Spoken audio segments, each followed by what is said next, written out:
Au nom du Père et du Fils et du Saint-Esprit. Amen.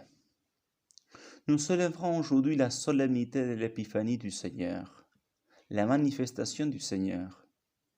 Dieu manifeste son Fils unique en tant que Dieu, en tant que Sauveur.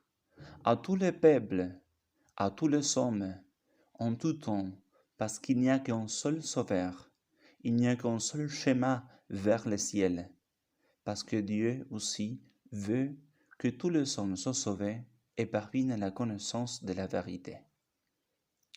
Mais comme dit saint Augustin, celui qui t'a créé sans toi ne te sauvera pas sans toi. Il y a en chacun de nous des vertus, des dispositions, des inclinations que Dieu nous donne en respectant notre nature et notre liberté. Les mages étaient des personnes intimement ouvertes à la vérité.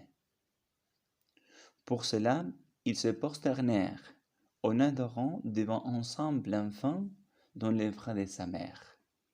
Même pas dans le cadre d'un palais royal, mais dans la pauvreté d'une cabane.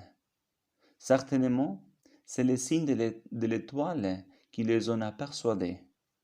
Mais il n'aurait pas suffi si les mages n'avaient pas été des personnes intimement ouvertes à la vérité. Il y a en chacun de nous des vertus, des dispositions, des inclinations que Dieu inspire à chacun de nous en respectant notre nature et notre liberté. De notre côté, Hérode, attaché à ses richesses, à son pouvoir, attaché aux créatures, n'a pas su reconnaître le roi et seigneur de l'histoire. L'histoire a mal nommé Hérode comme Hérode l'errant, parce qu'il a construit de nombreuses villes, parmi eux Césarée maritime, des forteresses, il a reconstruit le temple de Jérusalem.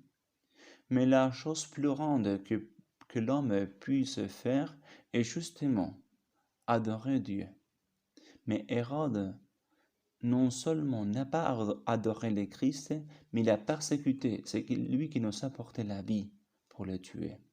Bien qu'il a entendu parler du Christ, ses attachements à la richesse, à son pouvoir, l'ont conduit justement à rejeter le Christ. Mais revenons-nous au roi mage. Les mages se mirent en route vers le but de leur quête, et quand ils le trouvèrent, tout en étant de sommes cultivés, ils se comportèrent comme les bergers de Bethléem. Ils reconnurent les signes et adorèrent l'enfant.